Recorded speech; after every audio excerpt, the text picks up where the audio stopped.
వచ్చేసి honey through vlogs అని చెప్పేసి ఇన్స్టాగ్రామ్ అయితే ఉందన్నమాట, యూట్యూబ్ ఛానల్ ఉంది.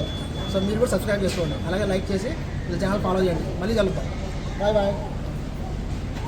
హాయ్ ఫ్రెండ్స్, హనీ త్రూ వ్లాగ్స్ని మీరు కూడా సబ్స్క్రైబ్ చేసి సపోర్ట్ చేయండి. కిట్టి పాప తెలుసు కదా, హనీ త్రూ అని ఇన్స్టాలో యూట్యూబ్లో రీల్స్ చేస్తూ ఉంటుంది. నేను చాలా యాక్టివ్ అండి. చూసారా, ఇంత చిన్న వయసులోనే పెద్ద అవార్డు అయితే వచ్చింది. ఈ అమ్మాయి ఇంకా ముందుకెళ్ళి హీరోయిన్ కావాలని అయితే మనం కోరుకుందాము. థ్యాంక్ యూ సో మచ్ సిక్కుల Gowri. Insta YouTube like share అయితే చేయండి, అలాగే తినని కూడా చేయండి. చిన్న అమ్మాయి అయినా చాలా బాగా చేస్తుంది, వెరీ యాక్టివ్ అండి. మేమందరం యాక్టివ్గానే ఉంటాం. యూట్యూబ్ ఇన్స్టా కదా. Thank you so much.